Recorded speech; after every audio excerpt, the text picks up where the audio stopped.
Hello everyone. देखिए friends, इस video पढ़ेंगे क्लास 12 की इंग्लिश। और क्लास 12 की इंग्लिश का ये मोस्ट टाइम पे क्या है, लेटर है जो 10 नंबर का आता है एग्जाम में। और ये जो लेटर है ये आपको जरूर तैयार करना चाहिए। देखिए इसका ट्रांसलेशन कैसे करेंगे इंग्लिश से हिंदी में वो समझिए। देखिए आपको मिलेगा इस तरीके से क्वेश्चन क्या है कि राइट अ लेटर, एक लेटर लिखिए, एक पत्र लिखिए। तो लेटर हमेशा 10 नंबर का आता है बोर्ड एग्जाम में। तो देखिए एक लेटर को लिखिए टू द पुलिस कमिश्नर को। तो पुलिस कमिश्नर को लिखना आपको लेटर ऑफ योर सिटी, आपकी सिटी के, जो आपके सिटी के जो पुलिस कमिश्नर हैं उनको एक लेटर लिखिए जिसमें रिक्वेस्टिंग की गई हो। रिक्वेस्टिंग का मतलब होता है अनुरोध करना। क्या होता है? अनुरोध करना। याद रखें क्या होता है? अनुरोध करना। तो इसके मीनिंग आपको याद होने चाहिए। आगे समझे। हिम टू इम्प्रूव, इम्प्रूव का मतलब होता है सुधार करने के लिए। तो सुधार करने के लिए क्या लिखिए? एक लेटर लिखिए। अब किसको सुधार करने के लिए? The law and order situation, कानून व्यवस्था के जो सिचुएशन है उसमें इंप्रूवमेंट करने के लिए आपको लेटर लिखना है। कानून व्यवस्था की सिचुएशन के लिए इन योर एरिया, आपके एरिया के अंदर जो आपका एरिया पड़ता है उस एरिया में जो कानून व्यवस्था है, लॉ एंड ऑर्डर। लॉ का मतलब कानून होता है, ऑर्डर का मतलब क्या होता है? आदेश। तो इसमें सुधार के लिए आपको एक लेटर लिखना है। किसको? पुलिस कमिश्नर को। और फिर उसके जस्ट नीचे है जो आपको लिखना है एड्रेस 13 माउ एम प्रयागराज। देखिए प्रयागराज की बात है ये। तो प्रयागराज यहाँ पे एड्रेस पड़ा हुआ है 12 नवंबर। अब यहाँ पे डेट आप कोई सी भी लगा सकते हैं, 2024, 2025, इस तरीके से। पुलिस कमिश्नर प्रयागराज, किसको लिखा गया है? पुलिस कमिश्नर प्रयागराज, उनको लिखा गया है। जो प्रयागराज के कौन है? पुलिस कमिश्नर है।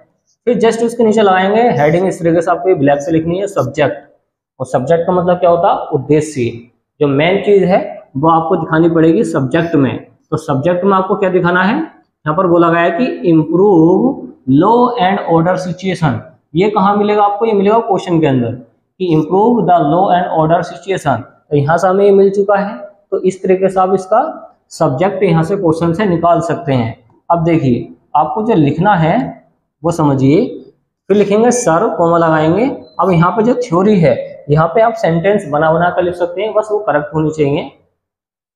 और किसके बारे में लिखे जाने चाहिए? लॉ एंड ऑर्डर सिचुएशन के बारे में।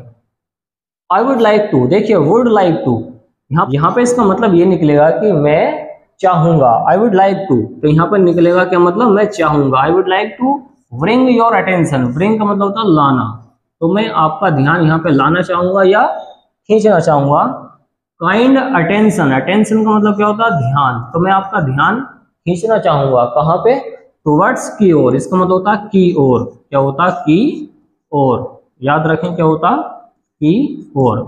ये काफी अच्छा वर्ड है, बार बार आता रहता है। टुवर्ड्स का मतलब याद रखें क्या होता है? की ओर।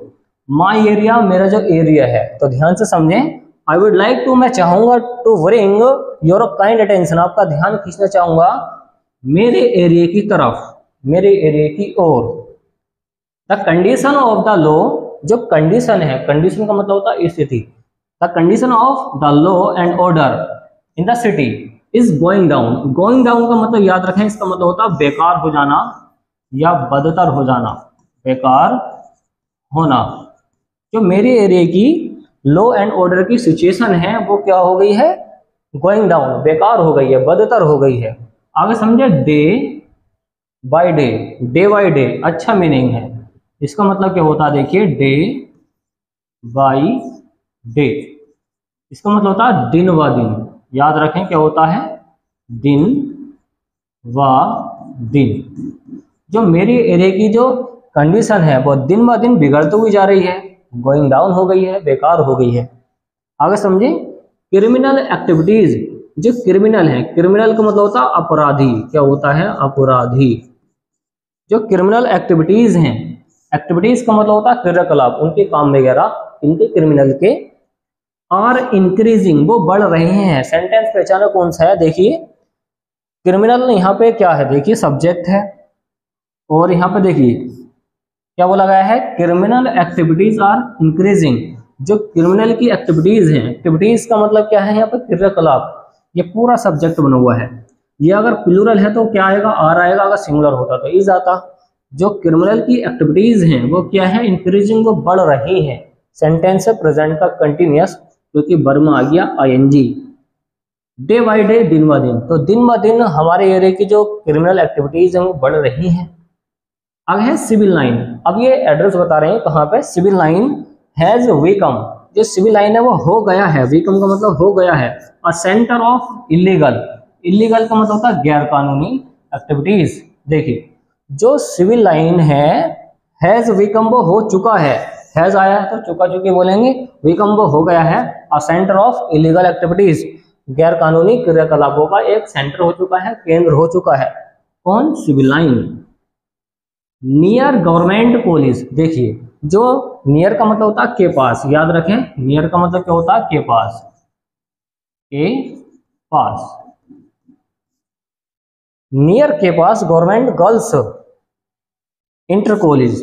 देखिए जो गवर्नमेंट इंटर कॉलेज है अनसोशल एलिमेंट्स, वहां पे असामाजिक, अनसोशल का मतलब क्या होता है, असामाजिक, याद रखें अनसोशल का मतलब याद रखें क्या होता है, असामाजिक, असामाजिक। तो वहां पे असामाजिक एलिमेंट्स हो रहे हैं, मतलब जो समाज के अकॉर्डिंग चीजें ना होती हैं उसको बोलते हैं अनसोशल एलिमेंट्स, मतलब वहां पे एलिमेंट्स हैं, एलिमेंट्स का मतलब ऐसा तत्व भी होते हैं केमिस्ट्री के अंदर, तो वहां पे असामाजिक काम हो रहे हैं। कहाँ पे, नियर गवर्नमेंट गर्ल्स कॉलेज जो इंटर कॉलेज है, assemble and Singh vulgar songs, assemble इसके साथ, असेंबल का मतलब होता है के जुड़े होना, इसके साथ में और क्या होता है, सिंग वल्गर सॉन्ग्स, वो गंदे गाने गाते हैं। वहां के जो क्रिमिनल हैं, जो लोफर टाइप के आदमी हैं, तो वो जहाँ वहां पे जाते हैं, तो वो वहां पे जाते हैं, कहाँ पे जाते हैं, गवर्नमेंट कॉलेज के पास में, तो वल्गर सॉन्ग गाते हैं, मतलब गंदे गाने गाते हैं, गंदे गाने, तो परेशान करते होंगे वहां पे गर्ल्स को। ठीक, आगे समझे। आई देयरफॉर, मैं इसलिए रिक्वेस्ट आपसे अनुरोध करता हूं, मैं इसलिए आपसे अनुरोध करता हूं यू तुमसे, टू टेक नेसेसरी, एक जरूरी कदम उठाइए, एंड इमीडिएट और तुरंत, तुरंत एक्शन लीजिए इसमें, एक्शन का मतलब होता है काम, टू कर्ब इट, और इसको कर्ब कर दीजिए, मतलब जो इसका ग्राफ पर को बढ़ता हो जा रहा है क्रिमिनल एक्टिविटीज का, उसको कर्ब कर दो, उसको मोड़ दो, कम कर दो, इसका मतलब ये है। People of the area, area के जो लोग हैं, people of the area, area के जो लोग हैं, will be highly oblige, highly का मतलब होता है बहुत ज्यादा, ऑब्लाइज्ड का मतलब होता है आभारी, क्या होता है, आभारी, ओके, जिसको आप ज्यादा थैंक्स कहते हैं तो आप उसके आभारी हो जाते हैं। तो इसी वजह से बताया गया है कि जो पीपल हैं वहां के लोग, इसको पीपल पढ़ा जाता है, पीपल जो वहां के लोग हैं ऑफ द एरिया, एरिया के, विल बी हाईली ऑब्लाइज्ड, बहुत ज्यादा आपके आभारी होंगे। फिर लिखेंगे इस कोने के अंदर योर्स ट्रूली XYZ, जो भी आपका नाम हो, पेपर में आप इसका मतलब XYZ ही लिख देना, तो इस तरीके से आप इसका ट्रांसलेशन कर सकते हैं और लिख सकते हैं आप पेपर में, तो कर देते हैं हम इसको क्लीन, और फिर ले सकते हैं इसका स्क्रीनशॉट। तो फ्रेंड्स आसान है, केवल आपको इसकी मीनिंग याद होनी चाहिए, अगर मीनिंग याद है तो आप इसका आराम से ट्रांसलेशन कर सकते हैं। मीनिंग जैसे कि इसमें अच्छे अच्छे वर्ड आए हैं, जैसे कि लॉ एंड ऑर्डर सिचुएशन आया है, कानून व्यवस्था की जो स्थिति है। एरिया आप जानते हैं क्या होता है, क्षेत्र होता है।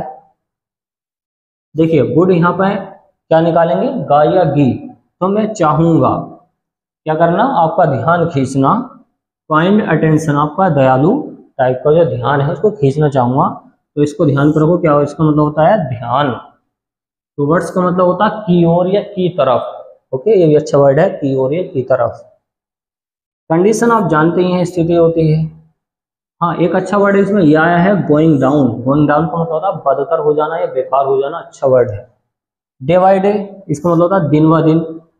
क्रिमिनल, देखिए ये जो क्रिमिनल है ये भी आपको पता होना चाहिए, इसका मतलब होता है अपराधी जो जुर्म करते हैं। एक्टिविटीज भी अच्छा वर्ड है, इसका मतलब होता है क्रियाकलाप, जो काम आप करते हैं वो एक्टिविटीज करते हैं, जैसे आप दौड़ लगाते हैं तो उसकी दौड़ने की एक्टिविटीज हो गई। इंक्रीजिंग अच्छा वर्ड है, इंक्रीजिंग का मतलब होता है बढ़ाना, क्या होता है, बढ़ाना, इंक्रीज करना। डिवाइड है, फिर से आ चुका है, इसका मतलब होता है दिन व दिन। और वीकम अच्छा वर्ड है, इसका मतलब होता है होना। सेंटर का मतलब होता है केंद्र, और इलीगल का मतलब होता है गैर कानूनी, क्या होता है, गैर कानूनी होता है। और जो आपको तैयार करना है, देखिए गवर्नमेंट आप जानते हैं सरकार होती है, ठीक। अनसोशल, अच्छा वर्ड है, इसका मतलब होता है असामाजिक। क्या होता है? असामाजिक। असेंबल, असेंबल का मतलब होता है जोड़ना। कहते हैं ना कि इसके जो पार्ट्स हैं इसको असेंबल कर दो, जोड़ दो। असेंबल जोड़ना होता है। सिंग गाना होता ही है, बलगर गंदा होता है। सॉन्ग्स आपको पता ही है। देयरफॉर अच्छा वर्ड है, इसका मतलब होता है इसलिए। नेसेसरी भी काफी यूज होता है इंग्लिश के अंदर, इसका मतलब क्या होता है? जरूरी। याद रखें, क्या होता है? जरूरी। इमीडिएट भी अच्छा वर्ड है, इसका मतलब होता है तुरंत। और इसमें ये वर्ड आया है ओब्लाइज्ड। ओब्लाइज्ड का मतलब होता है आभारी होना। क्या होता है? आभारी। थैंक्स वगैरह जो बोलते हैं, आभारी होता हो। तो उम्मीद है आपने इसका स्क्रीनशॉट ले लिया होगा और इसके जो मीनिंग है आपको ये पता होने चाहिए। ओके, चलिए।